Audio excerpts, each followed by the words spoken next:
Olá, seja muito bem-vindo ao Começo de Conversa, um programa de entrevistas diferente, um bate-papo franco, aberto, sem censura.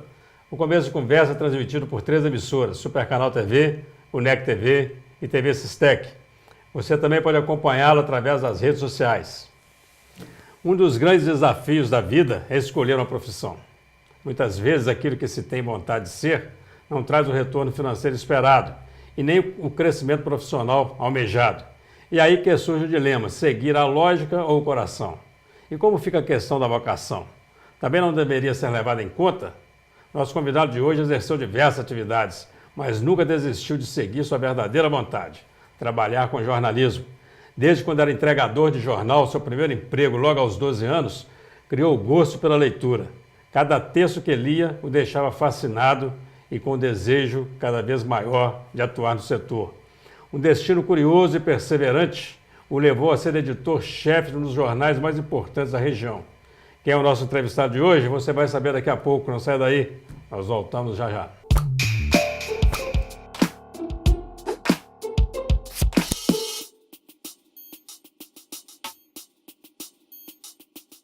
Olá, estamos iniciando o primeiro bloco de mais um Começo de Conversa aqui pela UNEC TV, TV Sistec e Super Canal TV. Vamos agora ao quadro Você na Tela, do Começo de Conversa. Olá pessoal, meu nome é Jatiro, eu trabalho na Fundação Educacional de Caratinga, moro no bairro Manuel Sobrinho, aqui em Caratinga. Quero convidar vocês para assistir um excelente programa da TV UNEC, Começo de Conversa. Um abraço a todos vocês, Começo de Conversa. Doutor Eugênio, um abração. Os nossos agradecimentos, um grande abraço ao Jatir Campos e Alves, ele que é gerente de telecomunicações. Você também pode aparecer aqui no Começo de Conversa, envie os seus comentários, a sua sugestão ou o seu recado, através do WhatsApp 033 98899 2831. Ele nasceu em Caratinga e foi criado em Bom Jesus do Galho. Também morou em Patinga e Manhuaçu. É filho único do saudoso José Couto de Barros, o Juca Carpinteiro, e da dona de casa Maria das Dores de Barros, a Cotita. Atualmente é editor-chefe de um dos jornais mais importantes da região, o Diário de Caratinga. José Horta da Silva Barros é o convidado do Começo de Conversa de hoje. José Horta, seja muito bem-vindo, meu amigo. Eu que agradeço o convite. Grande prazer. O prazer receber é aqui. meu estar aqui nesse Tudo programa bem? que eu sempre assisto aí pela internet, principalmente, até porque quando Muito obrigado. mais prático para mim hoje é a Eu internet. estou satisfeito porque você é cruzeirense, Sim. mas você veio todo atleticano aqui hoje no programa. É uma forma de homenagear. Obrigado. Eu, em sua homenagem também, coloquei uma camisa azul. A recíproca é verdadeira. A recíproca é verdadeira. Sim. Tá tudo bem? Tudo bem. Você nasceu em Caratinga. Caratinga. E aí você morou em Bom Jesus do Galho? Sim, meus pais eram de lá. Eu nasci em Caratinga no dia 26 de junho de 1969, como a mãe costumava brincar. Eu nasci às 1h55 da tarde, mas na certidão está 1h05, justamente pela falta de maternidade em Bom Jesus do Galho. Eu vim aqui para nascer e fiquei, segundo a mãe, até o dia 28 de junho. Aí nós voltamos para Bom Jesus, onde meus pais residiam. Então você veio só nascer em Caratinga? Só nasci em Caratinga. Bacana, hein? Sua infância foi em Bom Jesus do Galho? Toda em Bom Jesus do Galho. Morei em Bom Jesus do Galho até os 20 anos. Uns 20 anos. Muito bem. E essa história de vender jornal aos 12 anos, isso é lá em Bom Jesus do Galho? Lá em Bom Jesus do Galho. Como é que é isso? Foi no início de 1982. À época, eu já falecido, um primo, né, Maurício Martins Bueno Sula, ele que era o responsável pelas assinaturas do jornal O Estado de Minas em Bom Jesus do Galho. E ele me chamou para fazer essa entrega. E eu gostei pelo seguinte, observar esse período, era pouco antes da Copa do Mundo de 82. Era a forma de eu poder comprar os chicletes e a minha figurinha e preencher o álbum que eu tenho até hoje lá em casa. Ah, que bacana. Entendeu? Aí também comprar um Naquela época, refrigerante. assim, o chiclete vinha, um papelzinho, era a figurinha. E era muito engraçado que os meninos compravam chiclete, nem chupavam chiclete, só queriam olhar a figurinha e jogavam muitas vezes até fora.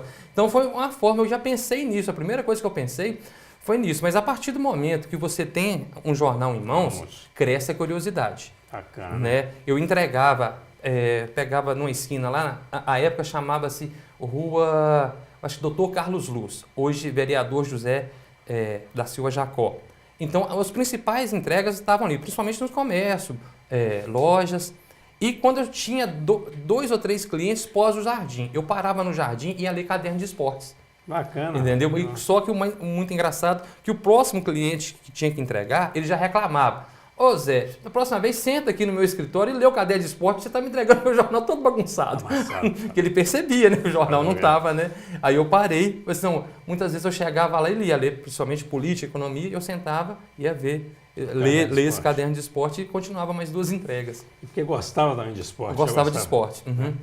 Os seus pais são cruzeirenses? Não, engraçado. Meus pais não gostavam tanto de futebol. A mãe, por sinal, detestava. E o pai tinha um pouco de simpatia pelo Vasco da Gama, né? Porque ele veio da cidade de Senador Firmino, tem muita influência do Rio de Janeiro, né? Já mais próximo. Uhum, então ele tinha uma certa simpatia, mas não acompanhava não. Tanto é que ele me contava jogadores como Barbosa, Ademir Queixada, né? Pós o Alberto Dinamite, eu acho que ele não conhecia mais ninguém no Vasco. E aí, e o seu gosto de leitura, especificamente, era esporte, você gostava de ler? Não, aí foi ampliando. Foi ampliando. Eu vi uma notícia que chamava a atenção e passava a ler. Principalmente, à época, eu me recordo que um professor pediu que nós fizéssemos um trabalho dentro de sala, ia ser oral, perguntar quem era ministro de tal coisa. Então, poucos alunos conseguiram. Eu, pelo fato de ler o jornal, entendeu? E a época era do presidente João Batista Figueiredo. Que bacana. Então deu para sair bem, né, nessa prova. E você acha que essa entrega de jornal, ela influenciou de certa forma essa sua trajetória para trabalhar com jornalismo? De certa forma, sim, mas antes eu já tinha o hábito de ler jornal, toda segunda-feira. É um fato engraçado, também ligado ao esporte. Em 1981, pouco antes da seleção brasileira jogar contra a Inglaterra, um amistoso em Londres, aconteceu a final da Copa da Inglaterra, que essa competição é a mais antiga do mundo e completava a 100ª edição. Foi Tottenham e Manchester City. Eu vi aquele time do Tottenham, tinha os argentinos, Ardiles e Vidia, e me chamou a atenção. Né? Eu falei assim, e o Cruzeiro, à época, estava assim, começando a ter o time não estava correspondendo. Eu falei assim, um time bacana, vou torcer para... Mas como que você tem informação? Aí, conversando com professores, eles me falaram, o JB, o Jornal do Brasil e o Globo, toda segunda-feira tem um caderno de esporte que traz esses resultados das partidas internacionais. Então, o meu pai encomendava esse jornal e eu passava a ler justamente para acompanhar o caderno de esportes. E outra coisa que me chamava a atenção era a questão de cultura, que era bem justificado. Falava somente de rock, bandas de fora, que você ouvia pela resenha, você tentava imaginar que som é esse. Eu me recordo que tinha um crítico lá, né, no Jornal do Brasil, que eu lia bastante, o Jamari França. Então, foi através daí que passou meu contato com o jornal. Bacana. Você é uma família de quantos irmãos? Só eu, sou filho único. Ah, filho único. É bacana, por isso eu estou vendo o papai mandar comprar o jornal. Sim, filho único, né? E meu pai tinha uma coisa que eu achava bacana, todo final de ano, o presente de Natal era o Manacabril. É mesmo? Todo final de ano ele me dava uma Manacabril de presente de Natal. Rapaz, eu tive a oportunidade de ler um texto seu, que você escreveu para o vovô Totô. Sim. Parece uma homenagem a ele. Seu avô também é daquela região de Bom Jesus, é isso? O meu avô veio de Nova Era. De Nova Era. Mas há muito tempo a família dele se estabeleceu em Bom Jesus. Em Bom Jesus. Era para o encontro da família, como eu não pude participar, né, porque compromissos profissionais, eles me encomendaram um texto, então escrevi esse para o vovô Totô. O vovô Totô que era casado com a vovó? Alice. E a vovó Alice, como é que ela se referiu a você? Certa vez lá sobre a sua aparência, conta aí. Tinha umas visitas, né, parentes dela, o pessoal chegou, não me conhecia, aí eu cheguei, tomei a bênção, né, falei assim, o pessoal, quem é a Alice? Aí ela falou assim, esse é o José Horta, o meu neto, hoje ele está até apresentável, quando criança era tão feio. Ô, vovô, é minha autoestima, né? Acho que isso influiu muito na minha autoestima com o passar do tempo. A vovó tá difícil de ganhar um terço, vovó. A vovó Alice, tá difícil de ganhar um terço. Mas vou fazer ainda, que ela era uma pessoa bacana, mas... É uma história bacana, né? Muito sincera às vezes. Mas são histórias que marcam a vida da gente. Né? Mas muito sincera às vezes, não precisava de tanta sinceridade. Bom, sincero demais. Sincero demais. E Caratinga, como é que você vem para Caratinga? Você ficou em Bom Jesus até 20 anos, é isso? Até 20 anos. Aí depois eu fui trabalhar numa empresa de construção civil. Entendeu? Fazendo o quê? Eu trabalhava em departamento pessoal. Foi o seguinte, quando eu tinha 16 anos, eu estudava pela manhã magistério e à noite eu fazia contabilidade. Um professor de contabilidade, José Sérgio Correia, ele me chamou para a tarde ser tipo office boy no escritório dele. E lá eu fiquei durante 2 anos e pouco mais. Certo dia à noite, numa reunião da maçonaria, veio um maçom de fora e numa conversa falou que estaria em Bom Jesus abrindo um escritório de uma empresa de construção civil que prestaria serviço para a Copasa. se perguntou se ele não conhecia alguém.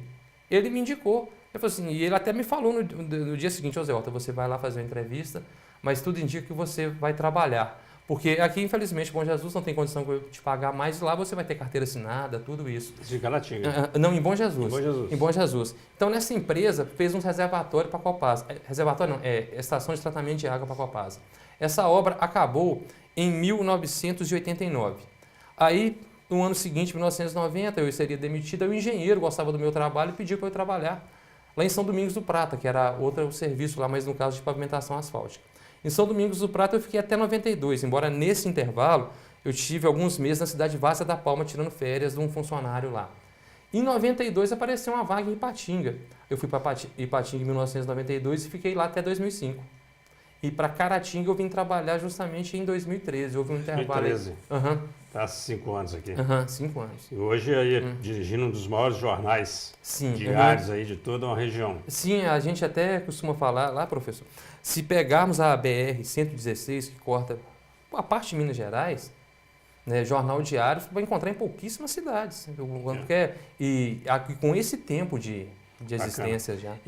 Nós vamos fazer um rápido intervalo, porque o primeiro bloco nosso, o tempo já se foi. A conversa está muito boa e eu quero voltar no segundo tempo já falando sobre os desafios de um jornal diário. Sim. Ok? Vamos para um rápido intervalo, voltamos daqui a pouco com a sequência da nossa entrevista com José Horta, editor-chefe do Jornal Diário de Caratinga. Até já!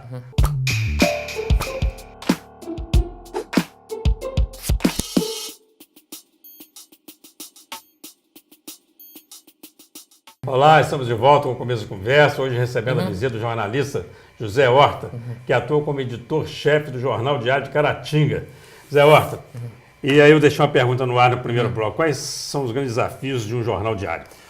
O jornal diário, o grande desafio, vão partir do termo que é usado na Espanha, né? O jornalista é chamado periodista. É a capacidade de tentar captar o que acontece em determinado período. Porque, por exemplo, o jornal diário tem que pegar o que aconteceu de meia-noite até pegar um espaço de 24 horas para estar na edição do dia seguinte. Esse é o principal desafio que a gente encontra. E acontece muitas vezes das 5 da tarde. A gente tem que mandar no máximo até 7 da noite o material para o diagramador. Não tem nada.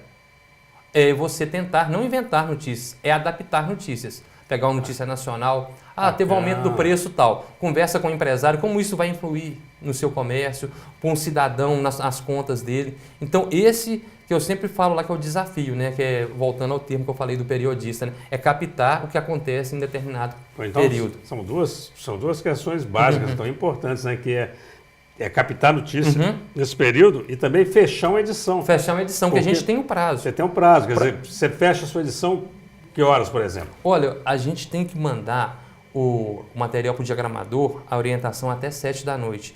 Porque a gráfica, né, ele faz esse serviço em mais 2 jornais, o Diário de Manhuaçu e o Diário de Teófilo Otoni. Mas esses 2 jornais.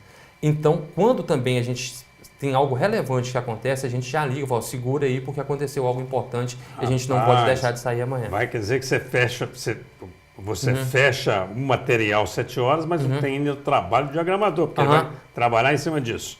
E o jornal está na banca que horas?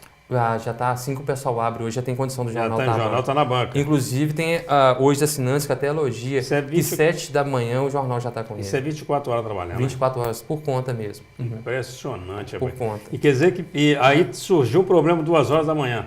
Um jornalista já está de plantão. Já está de plantão. Entendeu? Hoje é avisado, vai lá. Muitas vezes não dá para a gente incluir na edição, mas no caso o site, né, a rede social do jornal, a gente já posta essa matéria. Vocês têm um sistema de parceria, por exemplo, com Polícia Militar, Corpo Bombeiro? Tem? Eles avisam? Sim, eles avisam. Existem grupos, né, hoje de WhatsApp, da PM, do Bombeiro, que quando acontece algo, eles avisam. Aí isso facilita o trabalho também. Muito, né? facilita muito o trabalho. Por falar em Polícia Militar, falar em Bombeiro, eu já queria aproveitar para fazer essa pergunta. Qual o tipo de notícia que te atrai mais?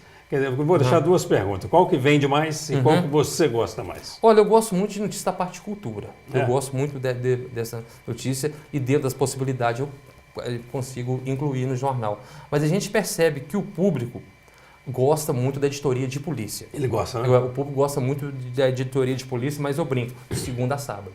Domingo o leitor quer comprar, ter o jornal, algo que o faça sentir bem. Então a gente tem procurado fazer umas entrevistas diferentes, mostrar histórias de superação. Bacana. Entendeu? A pessoa que deu a volta por cima, né? Trazer umas coisas mais leves. As coisas mais leves. Nós já temos como se diz, essa resposta do leitor. Domingo, o cara comprou o jornal, sentou, ou em casa com a família ou na mesa do bar. Ele quer algo que ele vai sentir bem, vai ler, sentir bem. Pô, não para acabar com o dia dele. Então a gente já percebeu isso. De segunda até sábado, essas notícias, né, de editoria de polícia são muita atenção. Mas no domingo o leitor quer paz. Ele quer. O jornal de Caratinga tem um site. Tem. Que a notícia chega praticamente ao mesmo tempo ali. Sim. É atualizado o dia atualizado inteiro, né? no site e o Facebook. Uma coisa atrapalha a outra, não? Não. A internet e o impresso. Porque o problema é esse. A internet, muitas vezes, é postada apenas pílulas, né? Que não traz a matéria completa, né? Durante o dia. Traz uma chamada. Traz uma chamada, porque durante o dia, muitas vezes a apuração fica para a noite. Aquela pessoa precisava ser entrevistada, eu só vou falar às 6 da tarde. Então, até para fazer essa diferença, a gente tenta trazer uma matéria mais completa no impresso. Claro que no dia também, a partir do momento que o impresso vai estar às bancas, essa matéria também já vai estar postada no site e na rede social. Entendi. Esse período de política agora, por exemplo, o jornal não fica meio numa saia justa com determinados assuntos, não? Porque, na verdade, você não pode... Eu imagino que o jornal, por exemplo, diário, está aberto a todo mundo. Então, está aberto a todo falar, mundo. Sobre esse candidato eu falo, sobre esse aqui eu não vou falar, não é bem assim. Né? Tem que falar de todos. Tem que falar de todo mundo. O jornal tem um caráter regional, né? A gente não tem a pretensão de ser um jornal nacional, né? Tem um caráter regional. Então, os candidatos que têm elos na região, a gente tem procurado atender. Eles nos procuram, né? E ouvir as propostas dele, inclusive a própria legislação eleitoral, né? Permite isso. E de uma maneira geral, você tem percebido que os candidatos têm levado propostas mesmo ou está esse lenga-lenga de sempre? Alguns sim, outros não. Né? Entendeu? Alguns mostram propostas, outros falam do que eles já fizeram. Então tá essa aí. Lembrei de um assunto interessante, que eu estava conversando com um candidato que é a primeira vez que ele está concorrendo, é a primeira vez. E aí ele falou comigo, Eugênio, está muito difícil o novo emplacar. Né? O novo não é o partido novo, não. Sim. É o candidato novo. Eu falei, mas por que isso? Ele falou, por uma razão simples, porque agora você não pode jogar santinho na rua mais, você não pode pregar cartaz, você não pode botar faixa para todo lado, e isso é bom, né? Porque a cidade fica bom imundice. Então o cara que está chegando agora, ele tem menos mídia, menos espaço para se mostrar. O cara que já está lá mesmo, com problemas, sei lá, sendo bom ou ruim, um parlamentar bom ou ruim, ele já tem um nome no mercado, quer dizer, fica mais fácil quando você fala o João, todo mundo falar o João é o João. Agora falar o Zé que está chegando agora... Ele tem que ser apresentado. É complicado mesmo. Ele tem que ser apresentado. Isso é Mas eu percebo também que a questão das mídias, das redes sociais, esses novos candidatos têm usado bastante. Percebo que tem usado bastante. Realmente a internet ela chegou com essa possibilidade. Sim. Uma boa possibilidade para todo mundo aí, né? Sim. Você está quanto tempo atuando no jornalismo? No jornalismo, desde 2007 que eu comecei a trabalhar no Diário de Manhuaçu. Embora no ano 2000 eu já fazia alguns trabalhos nessa área. Então com informação você já lida há mais tempo. Há mais tempo. Mais tempo. Você acha que o brasileiro está lendo mais? O brasileiro está lendo mais, mas o brasileiro não lê o texto todo, de uma forma geral, se for analisar. Eu percebo principalmente o pessoal de internet, eles não têm, parece que tem preguiça de ler o texto todo. Então, por isso, o senhor pode até observar, os grandes jornais, os grandes sites do Brasil também deram uma adaptada, até no linguajar, é diferente do que vai para o impresso. Para você ter o exemplo aqui, citar Caratinga, um veículo de comunicação certa vez noticiou, idoso é encontrado morto no bairro tal. E abaixo havia um comentário, meu Deus, quanta violência, onde esse mundo vai parar? A pessoa não leu a matéria, foi morte natural. Natural. E a pessoa, meu Deus, aonde esse mundo vai parar, quanta violência. Então a gente tem percebido, até nesses grandes sites, a gente olha depois abaixo as discussões, a pessoa não interpretou a notícia. A pessoa ficou parada na manchete. Ficou parada na manchete. E aí, assim, aí o jornal passa a ter uma responsabilidade muito grande também, né? Porque uma boa manchete vende. Sim. Ela vende. Mas ela também pode induzir o preguiçoso a não ler e ficar agarrado. Não, e o leitor hoje, esse pessoal também, até para criticar, eles são muito consistentes. Voltando também, um outro grande site, quando o Rafael Nadal estava voltando de contusão, participou de um evento, num torneio em São Paulo. Ele estava na final, aí esse grande site lá de informação colocou Ronaldo Fenômeno e Spider ofuscam Nadal. Era a final de um torneio.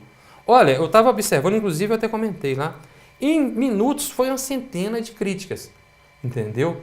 Porque, peraí, primeiro eles foram deselegantes, uma partida de tênis você nunca espera ela começar para depois você entrar, porque o tenista exige concentração, e também o Rafael Nadal é uma das maiores estrelas do esporte.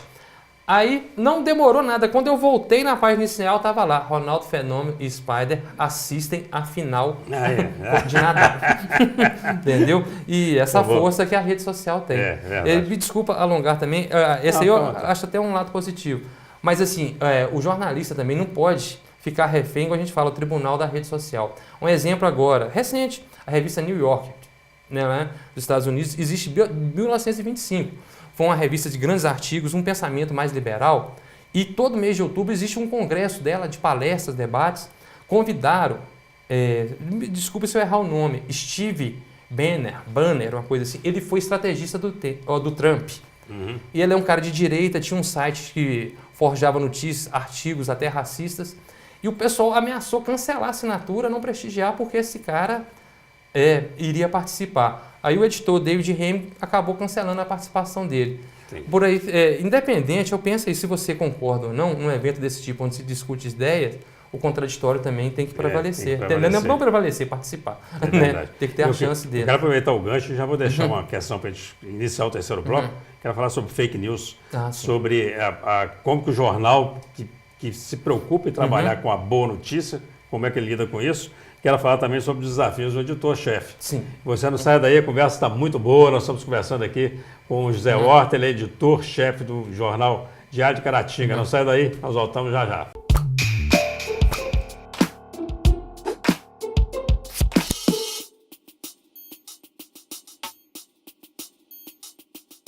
Olá, estamos de volta para o terceiro e último bloco do Começo de Conversa, um programa transmitido por 3 emissoras, Super Canal TV, UNEC TV e TV Sistec. E hoje tendo o prazer aqui, a honra de receber o jornalista José Horta, ele que é editor-chefe do jornal Diário de Caratinga. José Horta, fake news, como é que o jornal combate isso? Apurar, fazer prevalecer a essência do jornalismo, que é investigar o fato, saber de sua procedência. Porque, como a gente sempre fala, o Google nunca vai perder a força das ruas. Você tem que ir até aquele local, saber se aquilo, ouvir as partes envolvidas, o que foi citado. Mas, infelizmente, o lado ruim da internet é isso. Acaba espalhando demais. Muitas vezes, como se diz, atualizando aquela propaganda nazista, né? A mentira, muitas vezes dita, torna-se verdade. Mas o jornalismo está aí para combater esse tipo de coisa. E a melhor forma de combater é apurando.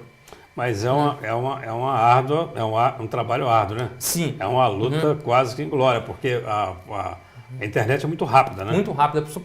Observando a mentira, hoje, ela é socializada de uma maneira muito rápida. Você pode observar, alguns jornais hoje no Brasil, por exemplo, na parte online deles, já existe um tópico lá para fake ou não, apurando isso, que ponto nós chegamos.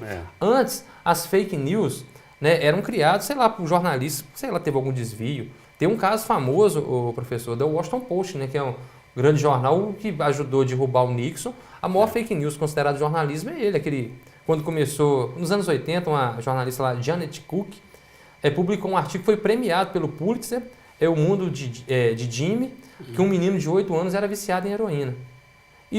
Aquilo não virou uma matéria, virou quase uma novela. Sempre, no final, acabou por se descobrir que tratava-se de uma mentira. Ela não era jornalista, ela era uma excelente escritora, porque o texto é muito bom.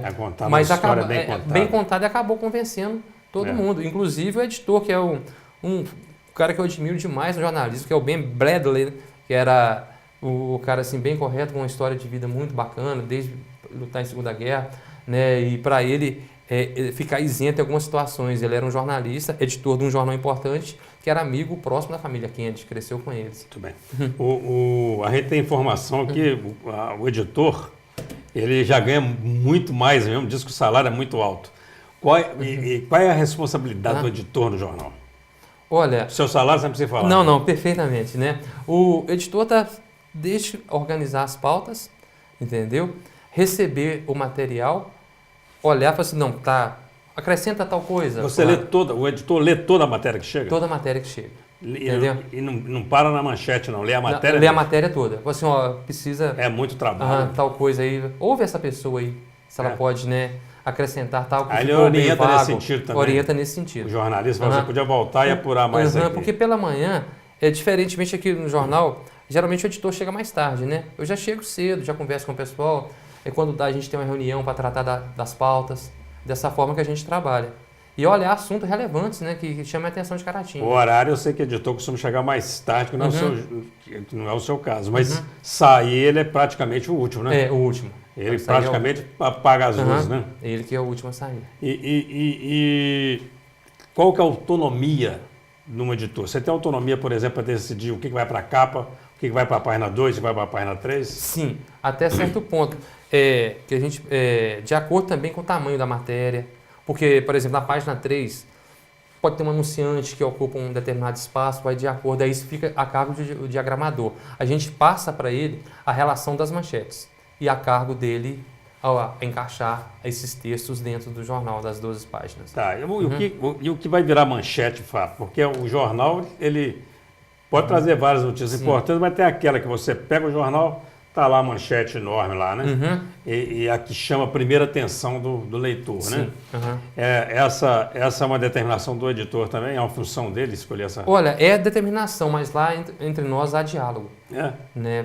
Essa aqui, será que vai determinado público compra, entendeu? Então, quase sempre, notícias voltadas para a polícia, né? Ou então política que acaba chamando mais atenção. Isso de segunda a sábado. Isso de segunda a sábado. No domingo a gente uma tenta coisa mais light, pro pessoal. E vocês fazem reunião de pauta rotineiramente? Tem. Olha, dentro do possível, sim. Geralmente dá para fazer uma vez por semana. Principalmente para a gente decidir sobre a edição de domingo. A gente tenta dar um apuro maior a essa edição. Nem sempre é possível, mas a gente tenta fazer isso. Tá. A manchete e o bigode. O bigode... O bigode ele funciona como algo que reforça a manchete ou ele explica a manchete? Ele explica a manchete. Ele explica a manchete. Ele explica a manchete. Porque muitas vezes a manchete é para... muitas vezes, na maioria, a manchete é para chamar a atenção. Né? Você taca um título, porque o leitor vai ver e já sente instigado. Aí no bigode você explica. Né? Eu me recordo, não vou citar, não foi nesse jornal, foi em outro local, foi que uma determinada prefeitura levou umas meninas para participar de um concurso da Garota do Fantástico. Né? Mas só que a população contestou que foi um carro, né, público levar isso. Aí nós tacamos a manchete, Viagem Fantástica. Embaixo explicava do que se tratava. Muito bem. E outra coisa que funciona, Viagem que eu já percebi... Fantástica tem dois sentidos aí, né? Outra coisa que eu já percebi que funciona muito bem em manchete, você associar uma manchete a um título de filme. O leitor para, aí no bigode você explica do que se trata. É bacana. A equipe lá é boa? Sim, ótimo. O ambiente de trabalho é bacana. Nós tivemos a oportunidade aqui, o prazer de entrevistarmos também a Vera, esteve aqui conosco, né? E a Vera, a vida dela, aquele jornal, né? Uma coisa impressionante, né? E como eu vejo que a notícia e a informação para você também, né? Eu gosto Se você não fosse jornalista, faria o que na vida? Olha, eu gostaria de ser escritor. Eu sempre brinco, bacana. Né? Eu tinha um sonho de escrever um livro, ele vender bastante, Hollywood comprar direitos autorais, eu ia morar em Brighton, na Inglaterra. Esse era meu sonho, mas eu acho que não vai ser realizado, não. E se dependesse da sua avó Alice, a você não ia ser nunca. Nunca. Mas, pô, então o bandido, o filme. Pode ser. É brincadeira. Coitada da vovó Alice. Descansa em paz, vó. Perdão, só benção. Perdão. Só não estava toda errada, não. Muito boa a nossa conversa, muito bom o nosso papo. Nós já estamos chegando ao final da nossa entrevista.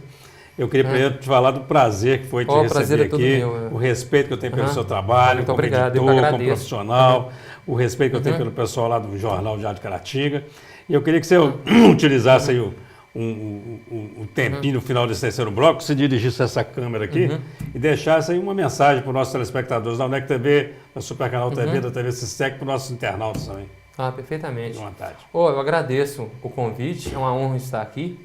Eu falo que a questão da profissão, igual eu citei aqui, comecei como jornaleiro e aconteceu de eu vir parar a trabalhar em jornal, confesso que eu sou muito satisfeito com aquilo que eu faço. Claro, tenho meus erros, né, mas procuro me aprimorar, procuro, né, estudar, ler bastante como o jornalismo está se transformando ao longo dos tempos. E eu posso dizer uma coisa, durante quase 20 anos da minha vida eu trabalhei numa empresa de construção civil. Eu fui responsável do departamento pessoal. Sem falsa modéstia, eu fui um excelente chefe de departamento pessoal, mas infeliz. Hoje eu sou um editor razoável, mas feliz com aquilo que eu faço. Obrigado. Bacana. O mais importante é isso, né? É fazer com amor e ser feliz no que faz. Sim. Eduardo, muito obrigado. Eu que agradeço. Bacana demais te receber aqui, viu? Eu que agradeço o convite. A bancada aqui do Começo de Conversa está sempre à disposição lá, à sua disposição, e do jornal, sempre para um bom papo. Não, eu que agradeço. Muito obrigado. Muito obrigado. Estamos encerrando mais o Começo de Conversa. José Horta, muito obrigado pela presença. Volte sempre. E para você que nos assiste, obrigado pela companhia e até o nosso próximo encontro, se Deus quiser.